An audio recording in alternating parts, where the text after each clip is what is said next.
Nakalimutan ko yung key sa elevator na.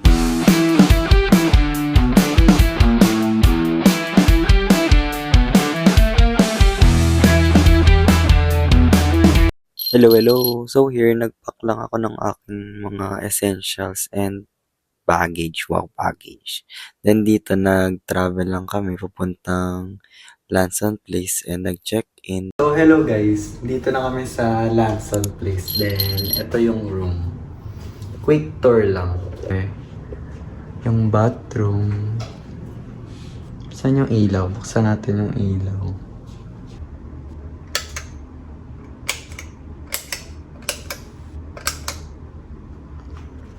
So, ito yung ilaw. Ilaw? Ito na yung mga bottles na toiletries nyo dito. Naka-bottle na siya. And yung bathroom. And syempre yung toilet. Diyan yung gamit ko kasi kalat-kalat pa. Then, fit check. Sorry na. Dito kasi yung luggage ko, guys.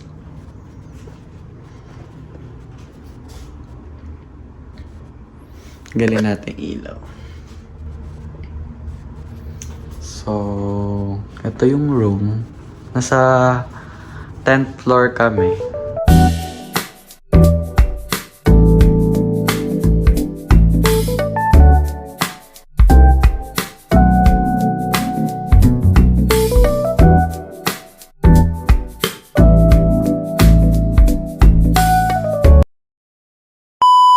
Guys, nahihiya ako kanina magsalita kasi first time ko mag-video dito ng nakaganyan.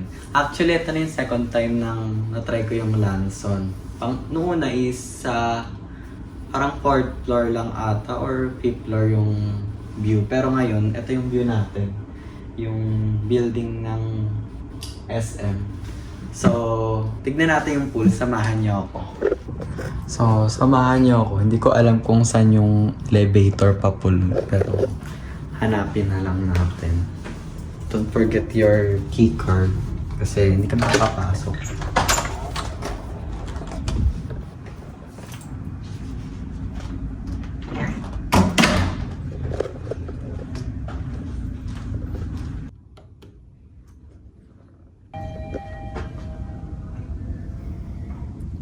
Naiya ako mag-video guys. Sana walang laman yung elevator.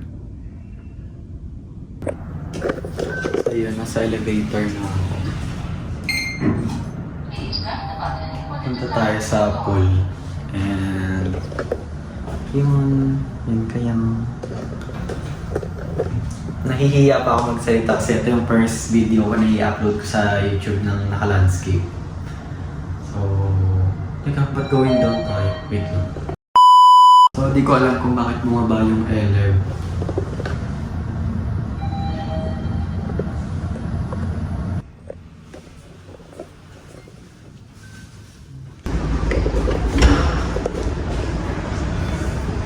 So, kinain ako ng tanga ko. Nakalimutan ko yung keycard ito. Sabi ko, bakit ayaw niya bumukas? Tapos, hindi ko siya andito na rin pala yung lunch nila.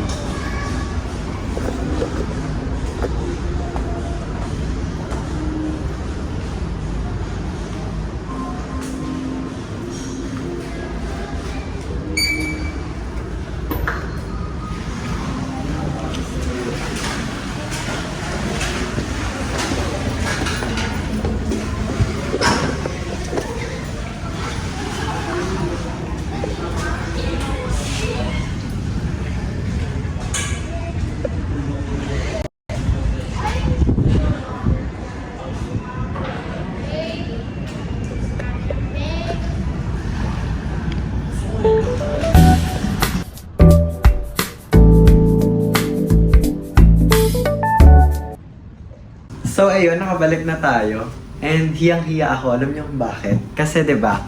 Pag lahat kasi ng doors dito sa Lanson Place, yung like pupunta ka ng elev, pupunta ka ng amenities nila sa pool, lagi mo need ng card sa pinto kasi lahat may pinto talaga.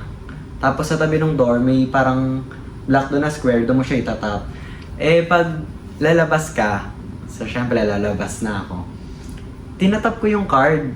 Pero ang symbol niya kasi, para siyang black, tas may hand. Pala itatap mo lang yung hand mo para magbukas siya. Tapos di ganun ako ng ganun, nakailang try talaga ako. Tapos nahihiya na ako kasi yung sabi ko, may card naman, ba't di gumagana? Tapos pumunta ako sa staff, tapos sabi ng staff sa akin, na igaganon nga lang daw yung kamay. Tapos ginaganon ko naman, ayaw niya pa rin. Tapos nung sabi ko, tulungan niya na ako kasi nahiya na ako eh. Tapos pag punta niya, gaganon nga lang yung kamay. Tapos bubukas na siya. Ewan ko ba't sa akin ayaw bumukas. So, at least alam ko na kung paano. Pero, hindi naman yung una kong punta doon sa pool nila. Napuntahan ko na rin siya nung unang kung na-try tong Lanson Place. Pero sa, anong floor ba yan? Ewan ko kung 6 or... Basta medyo mababa kasi ngayon nasa 10th floor tayo. So, nasa taas lang natin yung pool kasi 11 yun. Yung gym nila, kung makikita nyo, yung pool, infinity pool, tsaka yung view nila. So, ayun. Kaya, tap nyo lang yung hand nyo doon. Medyo nahiya ako kaya hindi na ako nag-video kasi nakakahiya. Lapit nga natin, masyado kayong malapit. Ay, masyado kayong malayo. Hindi ko pa alam masyado yung mga sinasabi ko dito kasi nga, ito yung first na mahabang i-upload ko sa YouTube. Kasi ang mga in-upload ko lang dyan, short, tsaka yung mga mini-vlog ko. So, bina-voice over ko yun. Kaya,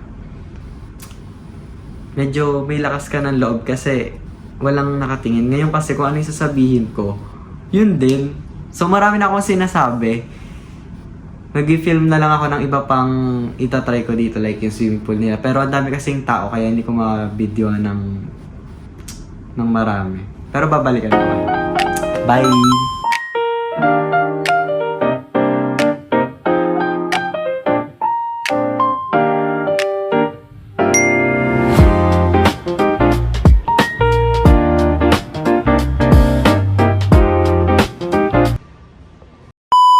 So, ano nga ba yung mga nandito na kapag nag-check-in kayo sa Lanson? Siyempre, nandito na yung kanilang Nespresso.